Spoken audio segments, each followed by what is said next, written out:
Buen día, ¿puedo ir compartiendo la pantalla? Sí, adelante.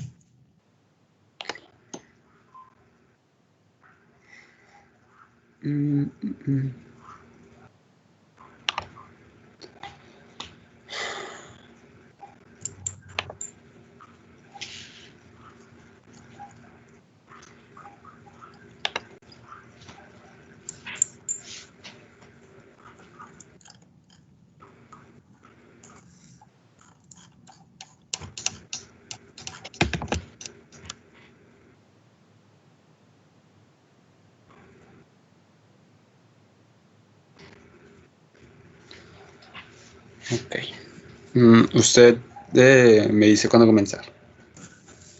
Sí, deja ver un momentito.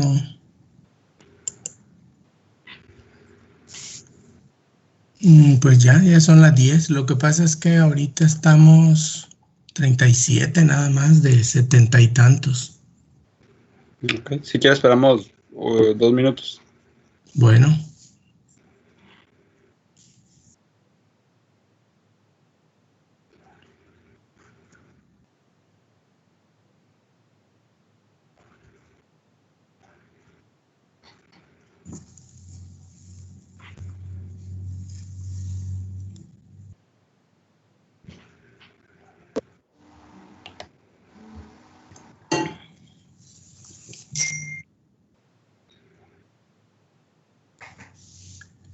¿Cómo lograron que se moviera el señalador, el puntero? Pues nomás lo puse. Aquí en las Extraño. diapositivas. Ahí está. Perfecto. Es que él está compartiendo la pantalla. Por Ajá, eso yo estoy compartiendo la pantalla. Ok. Qué bien.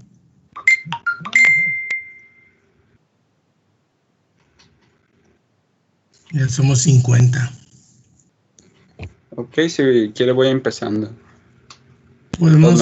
¿Podrías hacer algún comentario de esta diapositiva que ya habíamos empezado a ver, no? Ajá, pues sí, de hecho quería pues medio repetirlo porque pues esto se va a relacionar mucho con lo que vamos a ver un poquito adelante. Pues es que, como les mencioné ayer, pues una oclusión de los grandes vasos va a ser una patología poco frecuente que nos va a causar una insuficiencia renal aguda. Por regular, pues se tiene que sospechar que en caso que haya una disminución del flujo glomerular, pues va a ser una afección bilateral o unilateral en caso de que sea un solo riñón. Y pues muchas veces, o sea, el cuerpo va a tener mecanismos como para tratar de compensar, por ejemplo, en caso de que haya una oclusión, como pueden ser el desarrollo de vías colaterales, de arterias colaterales. Pero de todas maneras, estas arterias colaterales que puede pues, generar no va a ser suficiente como para dar el flujo necesario al riñón. Entonces, pues vamos a tener igual una disminución en el filtrado glomerular. Bueno, las arterias renales pueden crear ocluidas por diferentes tipos de émbolos. Pueden ser ateromatosos, tromboembolias, o puede ser una disección aórtica o una vasculitis. Y pues la insuficiencia renal aterotrombótica puede aparecer más que nada de manera espontánea, pero se ve muy relacionada a un manejo instrumental de la aorta. Pues ya sea en algún proceso, me imagino que quirúrgico. Estos émbolos pues son de abundante colesterol, como les mencioné ayer, y pues quedan sobre todo en las arterias pequeñas y medianas, pues a nivel renal. Y pues todo eso nos va a ocasionar alguna insuficiencia renal aguda, pues que va a ser, como les mencioné, de un origen aterotrombótico. Y pues que puede darnos algunos signos como lo que les mencioné ayer, que es la imagen de acá, el lívido reticularis. Pero pues lo normal para descartar este diagnóstico sería realizar una biopsia renal, que sería como el gold standard. Pero si ves ciertos signos como el lívido reticularis, pues ya puedes empezar a casi confirmar el hecho de tener una afección aterotrombótica. Y ahora sí, con lo que me quedé ayer, pues la oclusión, perdón, las enfermedades glomerulares nos pueden tener diferentes tipos de trombosis. En el caso de una trombosis de una arteria, van a ser signos más leves, o sea, no va a haber manifestaciones tan graves como sería una trombosis de una vena. Entonces, tenemos que estar pendientes de este tipo de signos o pues señas que nos puede dar la enfermedad. Las enfermedades glomerulares y de microcirculación, como les menciono aquí, tienen algunas señas muy particulares. O sea, vamos a ver en el paciente signos de lesión, como lo es la proteinuria, la hematuria, una disminución del filtrado glomerular, alteraciones en la eliminación del sodio y pues una alteración en la eliminación del sodio nos puede ocasionar una hipertensión arterial, edema o congestión circulatoria. Entonces también pues tenemos que estar pendientes de cualquiera de estos datos que pueda presentar el paciente. Y aquí un dato que me salté, pues es que en caso de complicaciones vasculares, ya verdaderamente lo que nos tenemos que ir como pues un método diagnóstico sería una angiografía. Aquí lo importante es que cuando nosotros tenemos un paciente que tiene daño renal a nivel glomérulo, el paciente por lo general siempre va a tener proteinuria, hematuria, hipertensión, y el paciente generalmente, si la proteinuria es importante me refiero a de gramos para arriba, sin llegar al síndrome nefrótico, que sería a partir de los 3 gramos, el paciente va a tener edema de todas maneras, muy poquito. Si el edema ya es muy importante y el paciente tiene más de 3 gramos, 4 gramos de proteínas en orina de 24 horas, pues este paciente seguramente lo que ya tiene es un síndrome nefrótico.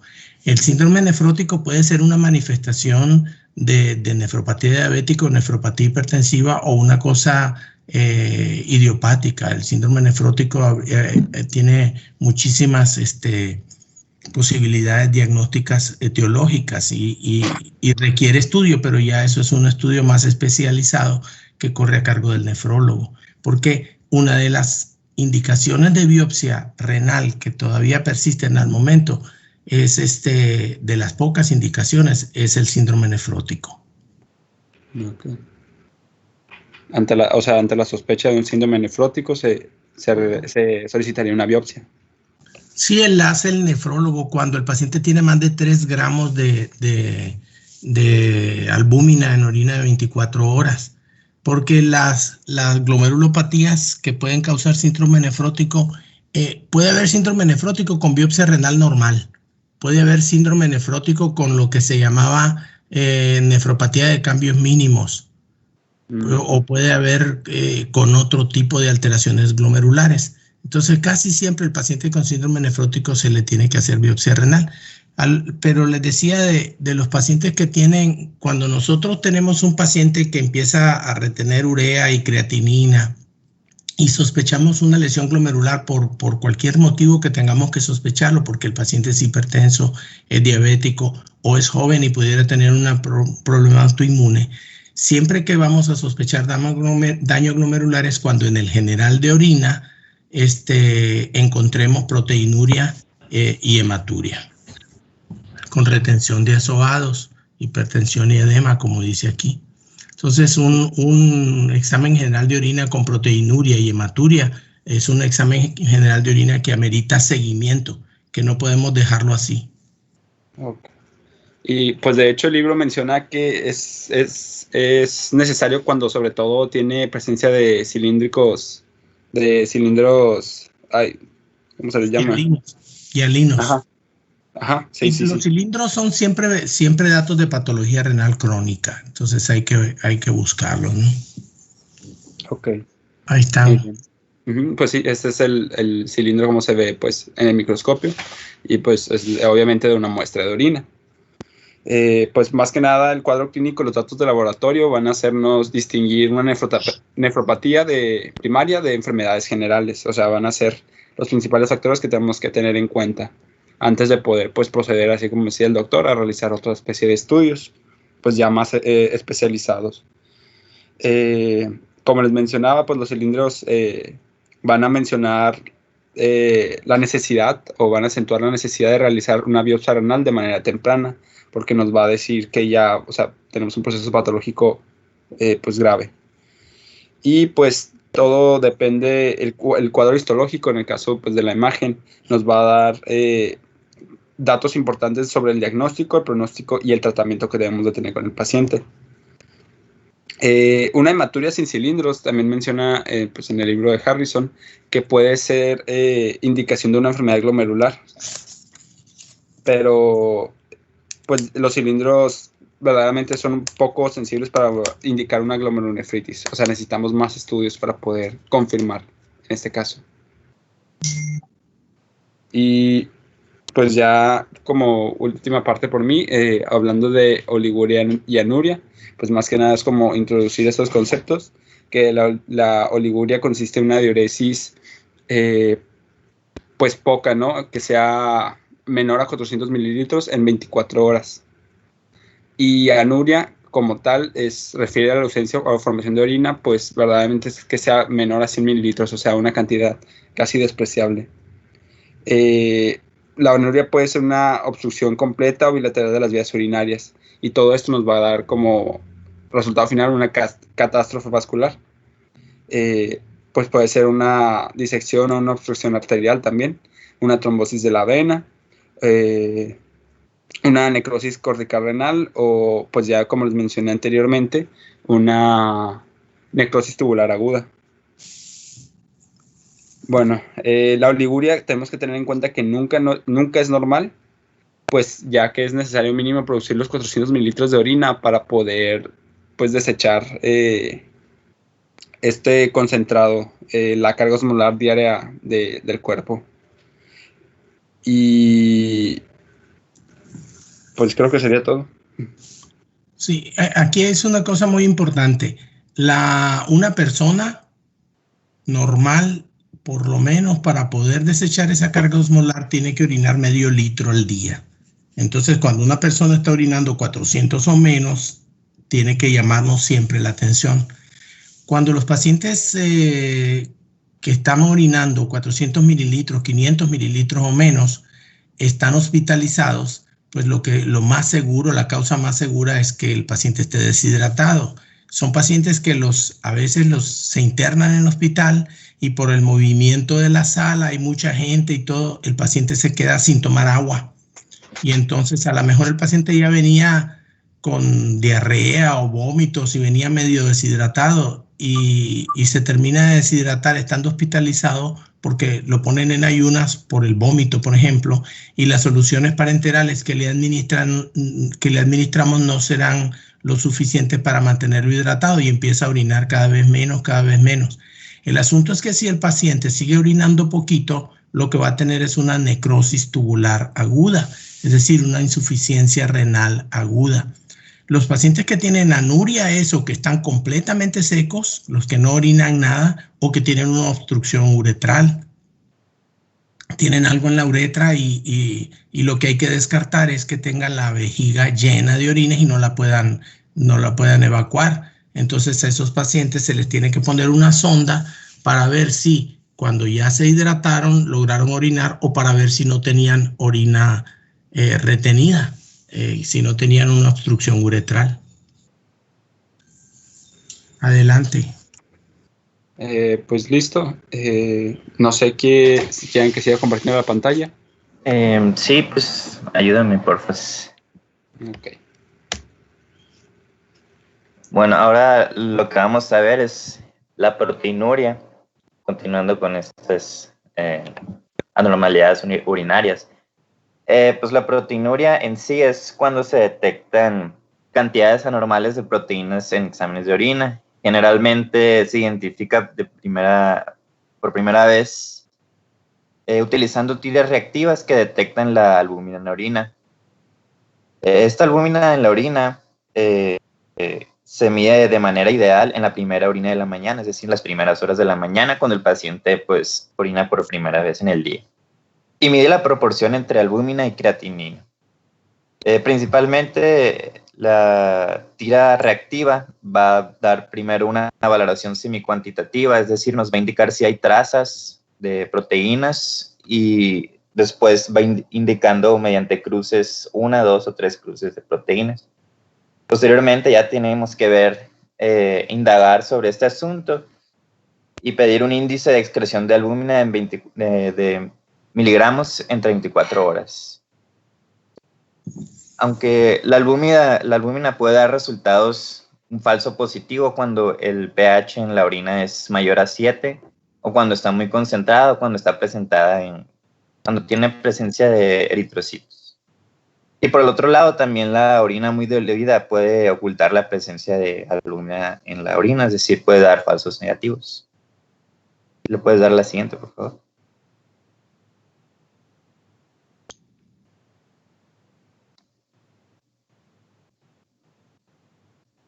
Osvaldo, ¿le puedes dar la siguiente, por favor?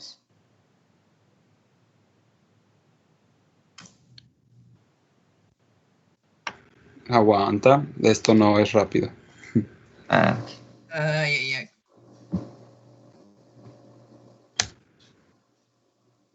Creo que ya le di muchas veces, creo que a ver, ¿sabes? Mejor yo la voy a compartir. Ok. A ver, gracias. Aquí hay que recordar que la proteinuria es una situación en la que nosotros nunca deberemos agarrar un examen general de orina que tenga más allá de, que tenga una cantidad de albuminuria que se mida en miligramos. Se dice que los pacientes tienen microalbuminuria cuando tienen de 30 miligramos, una cantidad muy chiquita, pero cuando tienen 300 ya tiene albuminuria, y cuando tiene gramos, pues más allá de los 3 gramos, de los 3000 miligramos, ya se habla de orina en rangos nefróticos, proteinuria en rangos nefróticos, que eso ya nos obliga a buscar patología intrínseca renal. Entonces no veamos con desprecio un general de orina que tenga proteínas. Y es lo que tenemos que estudiar.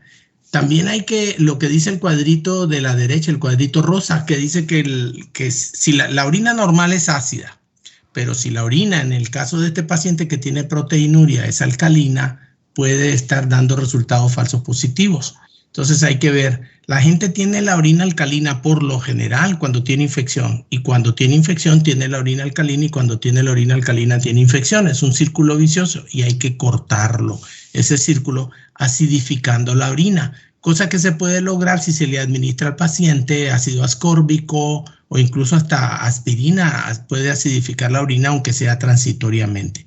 A lo que voy es que cuando tengamos orina, examen general de orina con proteínas que exceda los 300 miligramos, siempre es razonable, si el paciente tiene alguna razón que nos explique eso, o incluso si no la tiene, pedirle la depuración de creatinina con la albuminuria en orina de 24 horas. Así vemos la filtración glomerular y vemos si está tirando proteínas y en qué cantidad está tirando proteínas en la orina. Ahorita, cuando pasemos a otro tema, les voy a dar otro dato de las proteínas en la orina. Adelante, Marco. Gracias, doctor. Es importante también saber que no siempre la proteinuria va a predominar la albúmina. Es decir, que en las tiras reactivas no va a ser posible detectar la albuminuria, y por lo tanto vamos a poder detectar por primera vez pues este escape de proteínas en la orina. Esto lo menciona el Harrison y pone el ejemplo de un paciente con mieloma múltiple, ya que en la orina los pacientes con esa enfermedad excretan proteínas llamadas de Vence-Jones, y por su parte estas deben ser cuantificadas con un método especial, un método de electroforesis de proteínas especiales para Vence-Jones. Sí, en este caso el paciente reportan en el examen general de orina la presencia de proteínas, pero resulta que es una proteinuria específica. Son inmunoglobulinas lo que se están desechando. Entonces, el síndrome de mieloma múltiple consiste en que se produce una gamapatía monoclonal en la que se produce una cantidad impresionante de IgG y de IgM, pero no se producen las otras inmunoglobulinas. Y ahí en la radiografía vemos dos cosas interesantes: las lesiones en sacabocados en la lateral de cráneo, y el tumor productor de células, el tumor de células plasmáticas que está produciendo IgG o IgM en un hueso largo, que probablemente sea el fémur ese, no se alcanza a ver completo. Entonces tenemos un tumor en un hueso que es el origen primario de las células plasmáticas en exceso, y las células plasmáticas y las lesiones en sacabocado de la lateral del cráneo. Y las células plasmáticas en el tumor ese que se llama plasmocitoma están produciendo IgG o IgM en cantidades impresionantes, como gamopatía monoclonal, y se están orinando la proteína de Bence-Jones. Es una situación especial. Entonces, no toda la proteinuria es albúmina. Era lo que les quería decir, pero qué bueno que ya lo explicó el doctor Lizárraga. Muy bien. Pues, continuando. Espera, yo tengo una pregunta. Adelante. ¿Puedes regresar a la diapo anterior? A esa. ¿Esa? Sí, las lesiones en sacabocados salen ya cuando la enfermedad está muy avanzada. Sí, sí. Y, O sea, toma tiempo para que se formen esos huequitos en el cráneo. y la proteinuria de estas proteínas Bence-Jones, ¿se puede dar antes de que la enfermedad sea tan avanzada? ¿O se está dando constantemente? Se da desde el principio. Se da desde el principio. Cuando agarra vuelo la gamopatía monoclonal y empieza a producir IgG, IgM, es cuando se detecta, lo cual tiene presentación variable. Pero a veces es tan poquita la proteinuria que nos reportan que nos hacemos los enmascarados, pues se nos pasa hasta que vemos una placa y vemos este tumor en el hueso, pero en una costilla, en una vértebra. O el paciente o la paciente, bueno, también estos pacientes de mieloma múltiple, ustedes saben, tienen anemia. Entonces, a veces la anemia los hace acudir con el médico porque se cansan. Entonces, pues entre los exámenes que el médico debe pedir para evaluar un paciente que se cansa, son exámenes de laboratorio, obviamente, pero también una radiografía de tórax. Y generalmente uno de los lugares donde se asienta el plasmocitoma suelen ser las costillas o las vértebras. Y se ve una costilla con un tumorcito así, y entonces uno ya se da cuenta, pide una lateral de cráneo y se ven con lesiones como esta, ¿no? Entonces, a ver, tiene que tomar cierto tiempo para que se desarrollen las lesiones y para que la proteinuria sea lo suficientemente grande como para poder ser detectada. Pero para medir la proteinuria de Bence-Jones se pide también que se junte el paciente la orina 24 horas, pero que la guarde en un recipiente color café, como las botellas de cerveza. Las han visto que unas son verdes. No le voy a decir qué marca porque no es propaganda. Las botellas de cerveza, y algunas son cafés, y algunas cervezas, como la del virus, es transparente. Entonces, algunas son para protegerlas de los cambios que le haría la luz, y se mete en un frasco de esos color oscuro, en un frasco grandote, y le ponen una solución especial. O sea, se tiene que pedir, le tienes que avisar al laboratorio que el paciente va a ocupar el frasco especial con un líquido especial adentro, que ahorita se me borra el nombre. Pero es muy interesante porque es una de las causas comunes de anemia y de debilidad en los viejos. Y si, por ejemplo, a mí me tocó ver una señora que nos dimos cuenta que tenía una lesión en la costilla porque alguien la abrazó y se fracturó el pedacito de hueso ahí.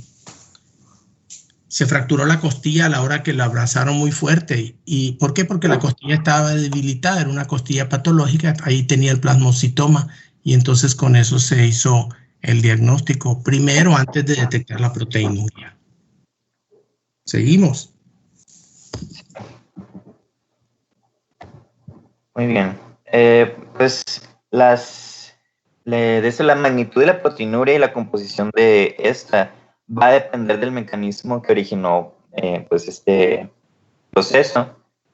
Por ejemplo, cuando la pared glomerular se daña, es decir, esta barrera pues se destruye, se daña, las proteínas plasmáticas que normalmente no se filtraban, no pasaban, ahora van a comenzar a pasar. Sin embargo, las proteínas más pequeñas, que Harrison maneja menores a 20 kilodaltons, Estas se filtran libremente, pero son reabsorbidas de inmediato en el túbulo proximal, es decir, en la orina nos van a quedar nomás las proteínas pues, de mayor tamaño que no pueden ser reabsorbidas.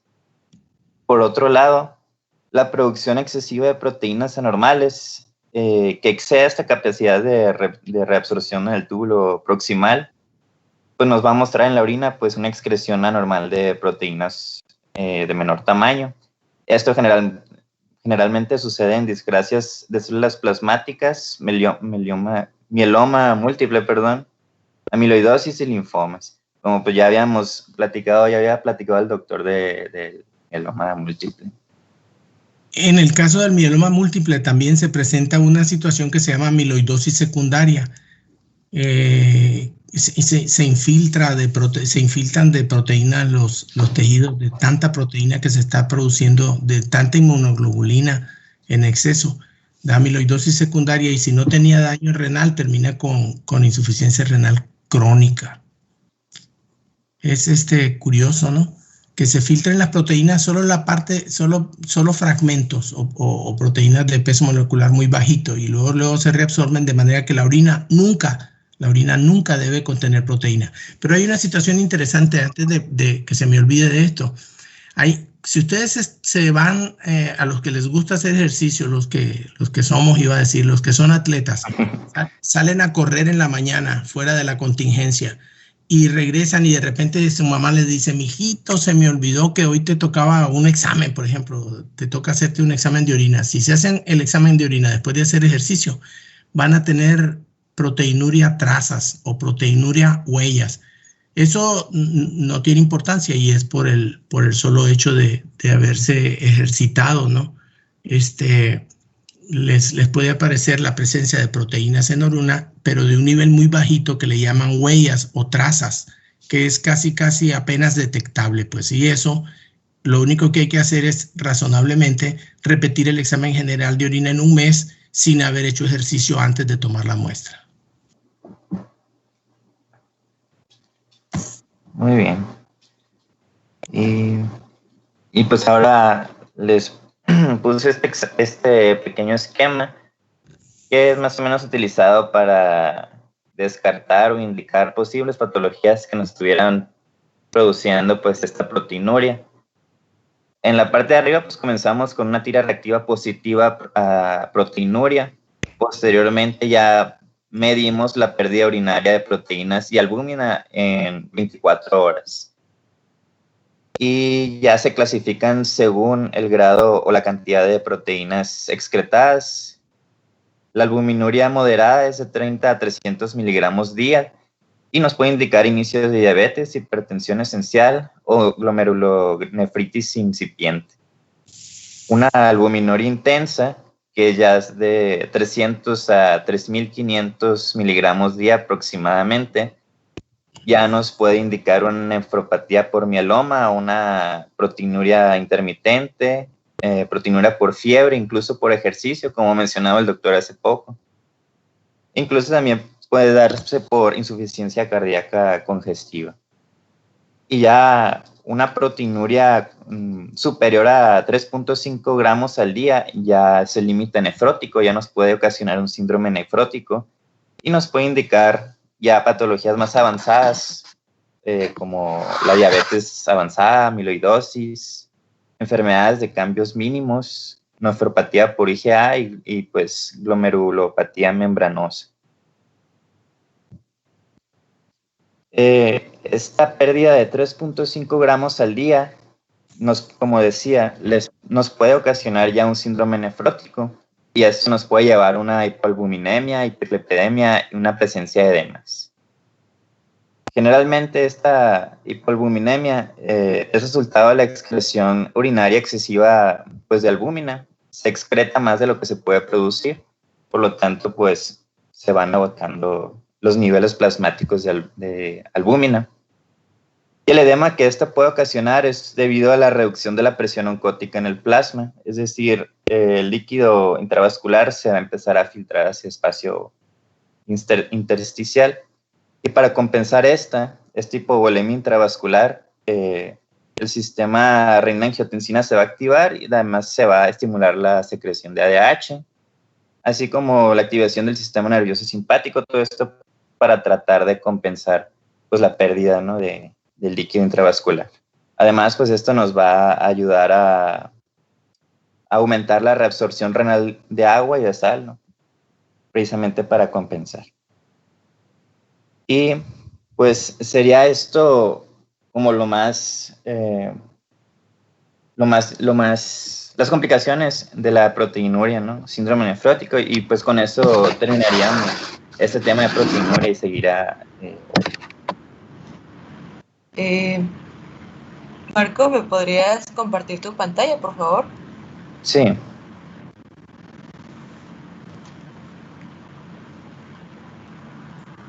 Ok, mi nombre es Bárbara Castro y yo les voy a hablar sobre hematuria, piuria y cilindros. Y también la polidipsia, que ahorita la vamos a ver. Bueno, la hematuria es la presencia de 2 a 5 eritrocitos en la orina por campo microscópico de gran aumento. Como ya lo había expuesto anteriormente mi compañero, para identificar la hematuria también se usan tiras reactivas, pero también se analiza en el campo microscópico y tiene su clasificación. La hematuria se clasifica. ¿Le puedes dar a la siguiente, por favor? Bueno, su clasificación es según por la cantidad de hematíes por campo.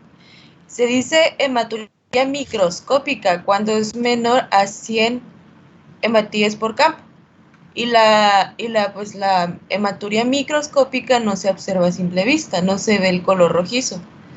Cuando es una hematuria macroscópica es mayor a 100 hematíes por campo y esta pues sí se observa, se ve el color rojizo.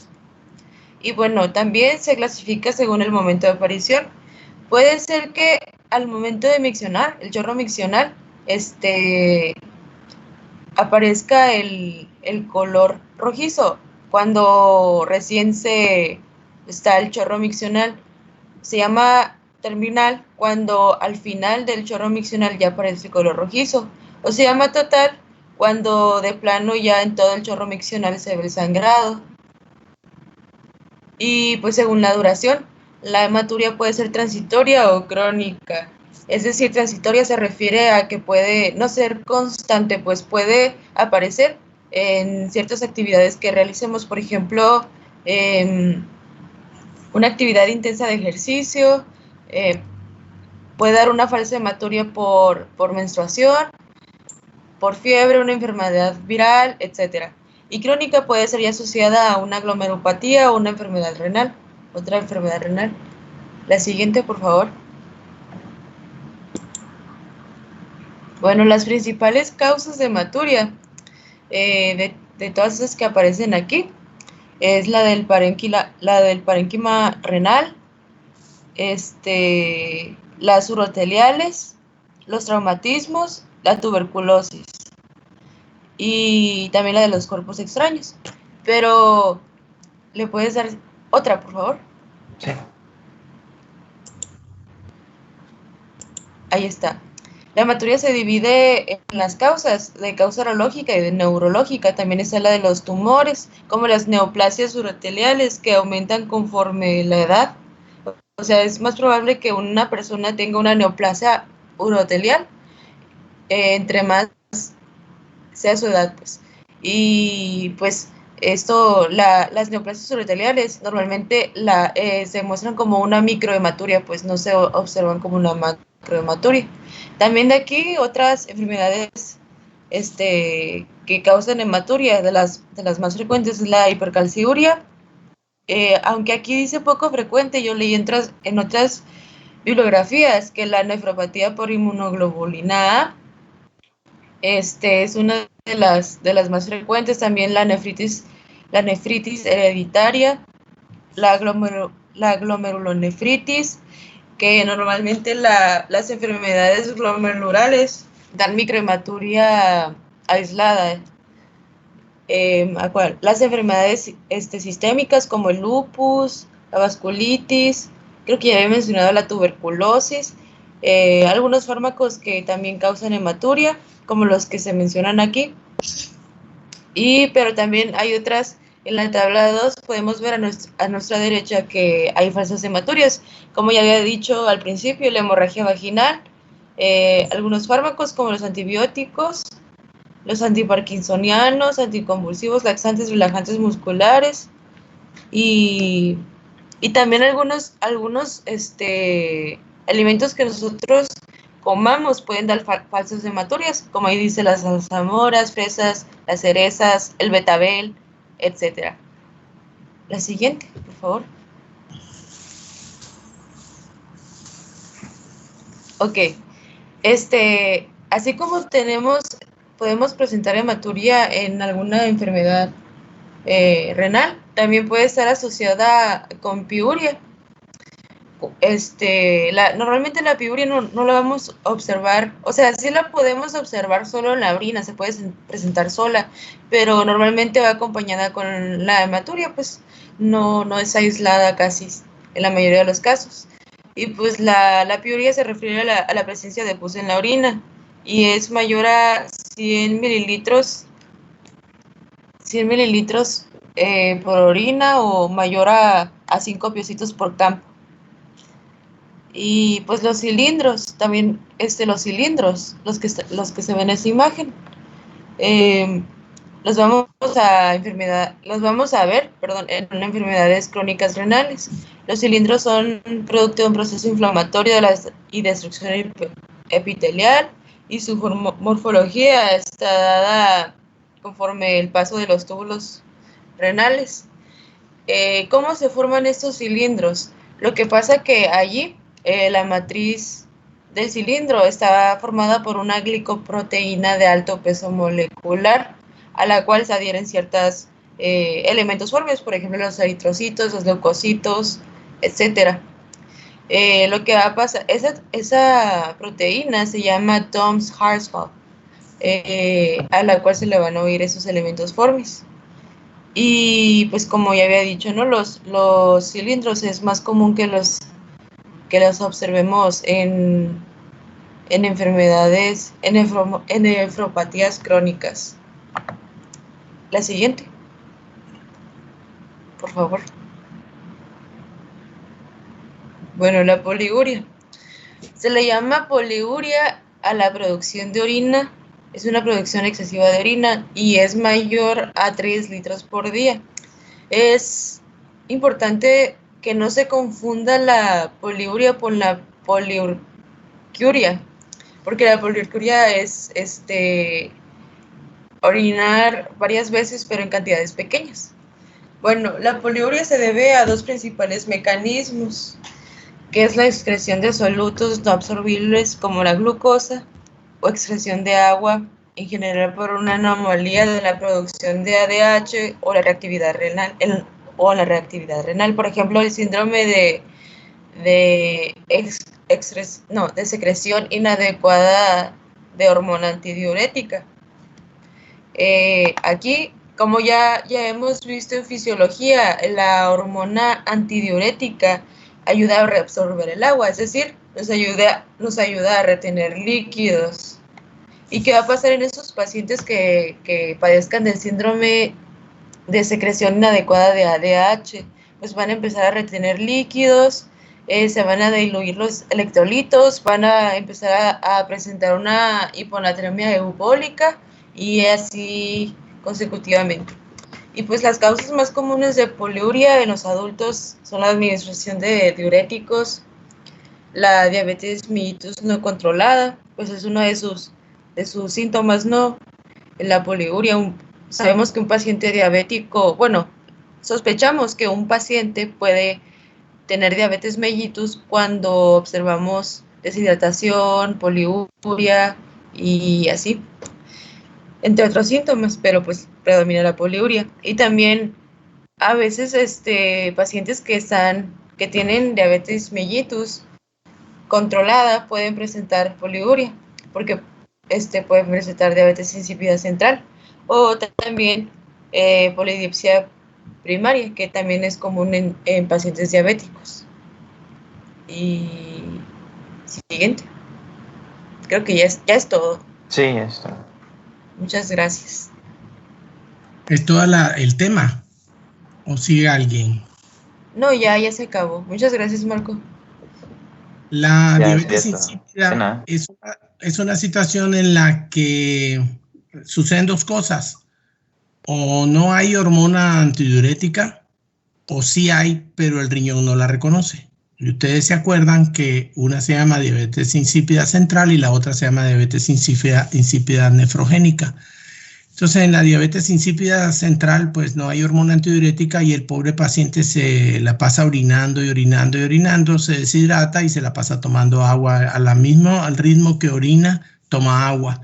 Entonces, toman agua en cantidades industriales y orinan también unos volúmenes impresionantes. A mí me tocó ver a un niño de 5 años que en la noche se tomaba 14 litros de agua y eran los que orinaba. Una vida terriblemente cansada para el pobre niño, se la llevaba de mal humor porque no dormía, pues se la pasaba orine y orine y orine. Entonces se tratan con hormona antidiurética que se les aplica a algunos pacientes. Antes se aplicaban inyecciones acuosas, luego salieron las inyecciones oleosas que duraban un poquito más su efecto. Y después salió la presentación de un disparo en cada fosa nasal, se absorbe por la mucosa nasal la hormona y el paciente deja de orinar. Es una situación muy interesante. La manera más fácil de hacer el diagnóstico es de diabetes insípida. Es un paciente que no es diabético mellitus, que tiene la glicemia normal y que tiene incapacidad de concentrar la orina. Es decir, lo dejamos que pase sed, y si pasando sed la orina sigue sin concentrarse, entonces el paciente tiene diabetes insípida, y apoyados en la densidad urinaria, que la densidad urinaria, pues como no puede concentrar la orina, no tiene electrolitos, la orina tiene casi la densidad del agua bidestilada, 1.0002. Entonces, cuando tenemos densidades urinarias así de bajitas y el paciente tiene mucha diuresis, pues sospechamos diabetes insípida. No es una cosa muy común, pero alguna vez les va a tocar ver algún paciente de esos. Algunos tienen patología hipoficiaria o patología hipotalámica. ¿Quién sigue?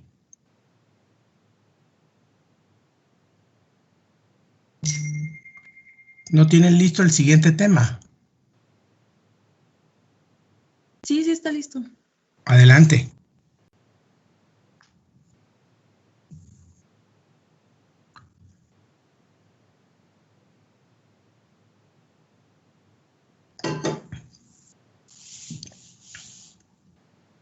Pues dale para atrás para Bueno, nosotros somos pues, un equipo del otro salón. Vamos a hablar sobre las alteraciones de los líquidos electrolitos. ¿Le puedes dar, por favor? Bueno, pues empezando con que el agua es el componente más abundante del organismo, pues constituye la mitad del peso corporal en mujeres y cerca del 60% en los hombres. Esta se distribuye en dos grandes grupos, empezando por el líquido intracelular, que consta alrededor de 55 a 75%, y el líquido extracelular, que consta del 25 al 40%. Este a su vez se divide en intravascular o agua plasmática, también se le llama, que corresponde al 5%, y líquido intersticial, que corresponde al 15%, ¿no? Es decir, pues está en una proporción de 1 a 3. Este líquido se encuentra en constante movimiento, pues se desplaza entre los espacios intravascular e intersticial, y esto mediante la pared de los capilares y pues gracias a las fuerzas de Starling, ¿no? ¿Le puedes dar, por favor?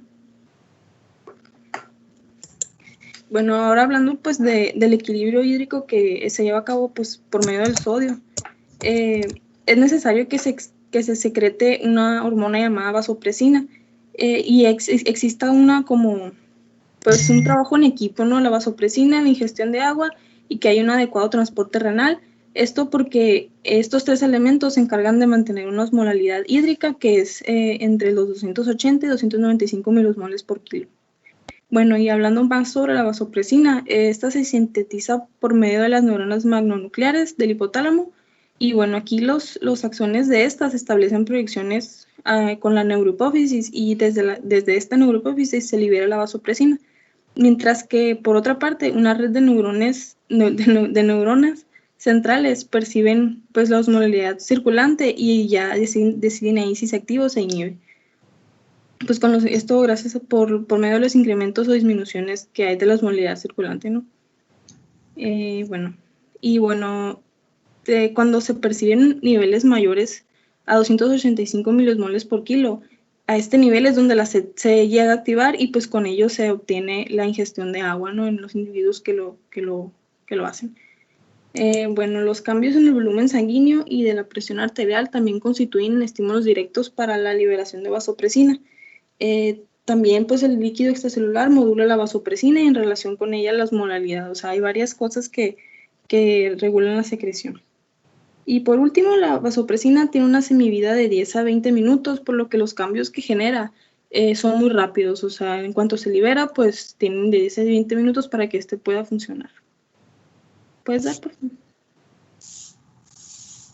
Bueno, el sodio extracelular corresponde a ser del 85 al 90% del sodio corporal y este es expulsado hacia el líquido extracelular por medio de la bomba sodio-potasio y por ende esta es la razón por la cual corresponde a ser la mayoría extracelular, ¿no? Por la bomba. Por lo tanto, el volumen del líquido extracelular está en función del contenido total del sodio corporal. Por otra parte, la perfusión arterial está regida por el sodio. Ya sea si esta es secreción renal o por retención. Y bueno, aquí está una imagen de la nefrona y podemos ver que el 66% del cloruro de sodio es absorbido en el túbulo proximal renal. Esto es mediante mecanismos paracelulares, ¿no? Después tenemos que en la asa en Henle se reabsorbe el 25 al 30% mediante un cotransportador. Por último, el túbulo contorneado distal, el túbulo conector y el conducto colector se encargan del 5 al 10%, esto ya se le define como un ajuste fino. Y esto lo hacen mediante el cotransportador de cloruro de sodio apical. Y ya pues esta reabsorción tubular renal del cloruro de sodio también a su vez es regulada por múltiples hormonas. Por ejemplo, la angiotensina 2, que reactiva la absorción proximal de cloruro de sodio, mientras que la dopamina tiene un efecto natriurético, no al contrario de este. Y la aldosterona, por otra parte, activa la reabsorción de cloruro de sodio dentro de la nefrona distal. Otra, por favor. Ahora bien, hablando del trastorno que se puede generar por un mal balance entre la homeostasis hídrica. La hipovolemia se define como un estado de pérdida combinada de sodio y agua que culmina en contracción del volumen del líquido extracelular. Esta pues tiene dos razones de ser, ¿no? Dos orígenes. Renal o extrarrenal. Las causas renales, pues en esta pérdida de esto, pues es un signo que define a algunos trastornos, ¿no? Dada por muchos mecanismos, tales como una gran carga filtrada de solutos endógenos, es un ejemplo de ellos. Puede disminuir la reabsorción tubular y culminar en diuresis osmótica. Otro es el uso de diuréticos farmacológicos, pues disminuyen de manera selectiva la reabsorción de cloruro, aumentando la extracción urinaria de cloruro de sodio, ¿no? Así funciona. Una deficiencia de mineralocorticoides o resistencia a los mismos puede reducir una reabsorción de cloruro de sodio, mientras que una lesión tubular aguda, como una nefritis intersticial, puede reducir la reabsorción tubular distal. Y por último, una excreción excesiva de agua libre también puede provocar hipovolemia. Ahora, pues yendo con las causas extrarrenales, incluyen pérdida de líquidos en el tubo digestivo, piel y aparato respiratorio. Y bueno, un ejemplo así es que, por ejemplo, cada día al tubo digestivo se incorporan alrededor de 9 litros de líquido. Por lo tanto, es muy fácil perder por este medio, ¿no? Pues cerca del 98% de líquido se ve reabsorbido. Una manera de perder es mediante el vómito. Y bueno, por ejemplo, el estómago tiene un pH muy bajo, entonces al momento de presentarse el vómito suele acompañarse con una alcalosis metabólica, mientras que la diarrea se presenta con una acidosis metabólica, ¿no? Porque es contrario. Otra causa es la evaporación de agua de la piel y otras vías respiratorias que constituyen el mecanismo principal de pérdida de aguas en solutos, ¿no? Por ejemplo, el ejercicio o cuando hace mucho calor. Otros sucesos, pues queda la acumulación excesiva de líquido en los espacios intersticial, puede provocar una hipovolemia intravascular, pues se aumenta excesivamente denominado tercer espacio, pues los incrementos de permeabilidad debido a los incrementos de permeabilidad vascular, ¿no? Y bueno, para realizar una valoración diagnóstica de hipovolemia se debe realizar una anamnesis muy cuidadosa, pues los síntomas tienden a ser muy inespecíficos. Estos incluyen fatiga, debilidad, sed y mareo postural. Pero los pacientes que se encuentran pues más graves se destacan la oliguria, la cianosis, dolor abdominal, torácico y confusión. Durante la exploración física se cree que los signos más importantes, o sea, es común pensar esto, que son por ejemplo la menor turgencia de la piel y la sequedad de mucosas. Sin embargo, pues no son los marcadores ideales para diagnosticar una hipovolemia, ¿no? Los que sí son considerados como marcadores ideales son la presión, una menor presión venosa yugular, la presencia de taquicardia ortostática e hipotensión ortostática. Pues a su vez hay pruebas bioquímicas que nos reflejan un estado profundo de hipovolemia como en los individuos con acidosis láctica, ¿no? Pues en cuanto al tratamiento es importante restablecer la normovolemia y sustituir las pérdidas de líquido regularmente. Bueno, se trata, cuando no son graves, se trata con una dieta de mantenimiento y hidratación oral, pero se pueden presentar formas más graves donde sí es necesario utilizar una hidratación intravenosa. Por ejemplo, la más adecuada es la solución isotónica al 0.9% en pacientes pero en pacientes con pérdida de bicarbonato y acidosis metabólica se debe administrar una glucosada del 5%. Todo paciente con hipovolemia que esté grave ameritará la realización de gasometría arterial para ver el pH. Y los pacientes en los que se diagnostique acidosis metabólica, que la causa más común, por ejemplo, es la insuficiencia renal crónica. Entonces, cuando se acentúa y hace un estado de uremia, el paciente lo que requiere es a veces considerar la administración de bicarbonato. Antes se administraba bicarbonato cuando el paciente tenía un pH abajo de 7.2. Hoy día los gasómetros son muy precisos para determinar los niveles del pH y es muy útil para determinar el déficit de bicarbonato y la cantidad de bicarbonato que requiere el paciente en apoyo. La otra situación es que a veces tratando la hipovolemia se corrige la acidosis. Pero pues son pacientes que requieren manejo en terapia intensiva porque tiene que estar el paciente siendo supervisado constantemente, estarlo explorando y haciéndole la gasometría todas las veces que fuera necesario. Entonces, hipovolemia, en resumen, no solo la tiene el que tiene vómito, el que tiene diarrea, sino hay otras situaciones en las que se tiene hipovolemia.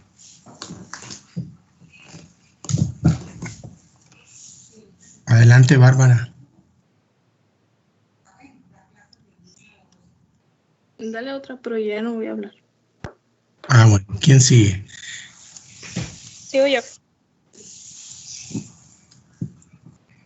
Ok, bueno, ahora en cuanto a los trastornos del sodio, tenemos que estos los podemos definir como un cambio en la proporción de sodio respecto al agua corporal. Esto va a depender tanto del consumo de agua de la persona y del ADH que se tenga en circulación. Estos dos se encargan en la normalidad de mantener una osmolaridad sérica, pero cuando hay un desbalance en estos, pues se van a dar los casos de hiponatremia o hipernatremia, que son los trastornos del sodio como tal que conocemos. Un desbalance en la homeostasis del sodio por sí mismo, o sea que esto quiere decir que no cambie la concentración de agua corporal total en el cuerpo, sino que solamente cambia la concentración sérica de sodio, también nos puede llevar a casos de hiponatremia o hipernatremia.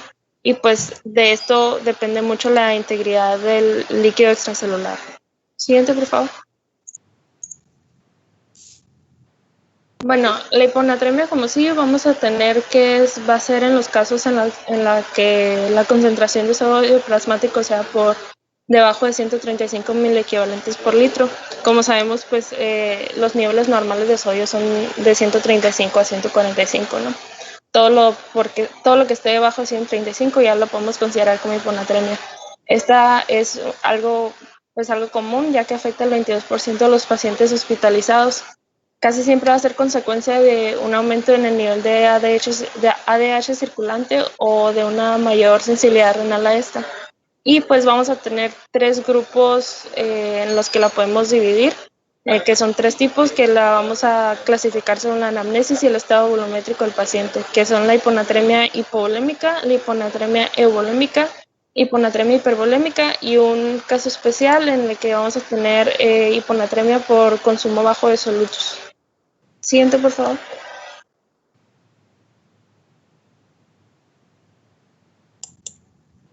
Siguiente, por favor.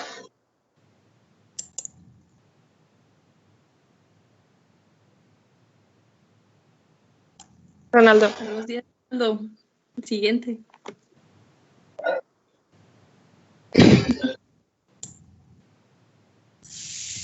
Ok.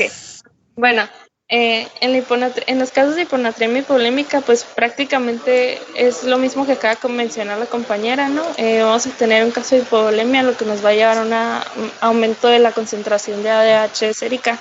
Esto nos va a llevar a un aumento de la... Perdón, esto nos va a permitir un balance en la conservación de la presión arterial, pero nos va a aumentar la reabsorción de agua en el riñón, por lo que pues la hiponatremia aquí va a ser por el desbalance de agua en sí en el cuerpo. Esto se va a acompañar también con una pérdida inapropiada de cloruro de sodio en la orina y va a haber un agotamiento volumétrico y un incremento de ADH en el cuerpo. Esto lo podemos ver, esto normalmente se presenta con niveles menores a 20 miliequivalentes por litro de cloruro de sodio en la orina. Y pues como ya lo mencionó la compañera, tenemos las causas renales y las extrarrenales, que pues ya no voy a hablar de ellas porque ya se hablaron. También tenemos la hiponatremia hipervolémica.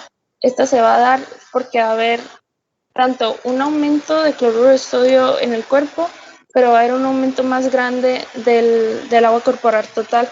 Esto va a provocar una disminución de la concentración sérica de sodio en el cuerpo. El cuadro fisiopatológico es muy parecido a la hiponatremia hipovolémica y en casos de trastornos con edema y avidez del sodio, como son cuadros de cirrosis, esto se mezcla con una disminución en el llenado arterial, y la integridad circulatoria pues va a bajar también. En estos casos de hiponatremia vamos a tener que la concentración de sodio en la orina va a bajar un poco más, va a ser menor a 10 miliequivalentes por litro. El grado de hiponatremia en estos casos va a constituir un índice directo de la actividad neurohumoral acompañante y pues nos va a ayudar como indicador pronóstico en este tipo de hiponatremia. Por otro lado también tenemos la hiponatremia euvolémica. Esta mencionada Harrison, que más que nada se da en el síndrome de antidiuresis inapropiada, que este es un cuadro de hiponatremia hipotónica en el que se aprecia una insuficiente dilución urinaria en relación con la hiposmolaridad plasmática existente en ausencia de un descenso del volumen circulante efectivo. Pues este es un cuadro bastante complejo pero también vamos a tener otras causas por las que se den que son mucho menores, ¿no? Que puede ser por algún hipotiroidismo moderado a grave o una deficiencia de aldosterona. Por último, pues como les mencionaba, la hiponatremia relacionada al consumo bajo de solutos. Esta se relaciona completamente a una menor ingesta de sodio, lo que nos va a llevar a una menor excreción de solutos y una menor excreción de agua, lo que nos lleva a una polidipsia y nos provoca la hiponatremia. Esta se da en personas que ingieren muy bajas cantidades de solutos con los alimentos, como en personas que son alcohólicas severas, que solamente consumen alcohol, o en personas con dietas muy estrictas, como las personas vegetarianas extremas.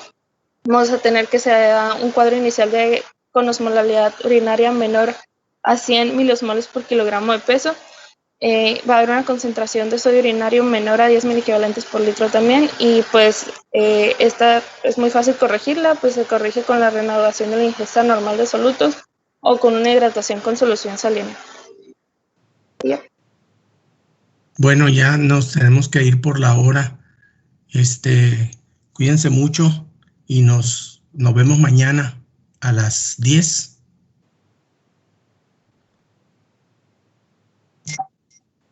Gracias, doctor. Okay, gracias, doctor. Buen día. Doctor. Mañana, doctor, gracias. Gracias. Doctor.